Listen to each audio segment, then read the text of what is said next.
Linja urbane e Saukut në kryeqytet njeh pjesërisht në itinerarin e saj abonet të lëshuara për qytetarët. Tu thosh nga qendra e Tiranës drejt Saukut me abone, njihet deri në këtë stacion këtu. 2 stacione më tej, Fatorino dhe shoferi i autobusit nuk e njohin më këtë abone, por duhet të paguash lek plus. Linja e autobusit e shoqërisë Tirana Urban Trans ka shtuar me 2 stacione të pamiratuar itinerarin e saj drejt rreth rrotullimit të Farkës dhe për këtë itinerar kërkon nga qytetarët në mënyrë abuzive para shtesë.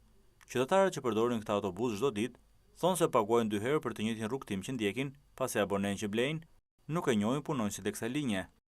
Njët aboneja këtu? Ja. Pse nuk njët aboneja? Nuk e di. Gjen Sauk, njifet. Sauk e këthe ja. Pse, keni pyetur? Ku di që më? Njët aboneja në këtë linjë? Jo, mendoj. Jo? Jo. Deri këtu me aboneja aty me lek. Me lek. Fiks do marrë. Ke stacioni i fundit pritet bilet. Bilet plus. Po.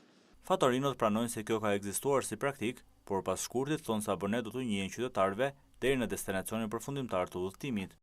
Kjo më përpara nuk ka pasur domethënë, se deri në Sauk ka bërë bashkia abonent, tani është deri në tek me abonent. Në abonet, vinë dhe linja të licencora bashkia. Agjencia për mbrojtjen e konsumatorit pranë Bashkisë së Tiranës ka gjobitur këtë linjë vetëm për muajin janar me 20 gjoba që kapin vlerën e 200.000 lekëve të rinj për ndërrimin e destinacionit, ndërsa gjoba të tilla ka marrë edhe nga administrata mëparshme e bashkisë. Sa kaq Bashkia e Tiranës e pyetur për rastin, deklaron se aboneja duhet të njihet deri në fund të destinacionit dhe fton qytetarët për denoncime të rasteve të tilla, por bën me dije se kjo linjë është lejuar të funksionojë jashtë itinerarit që nga administrata mëparshme.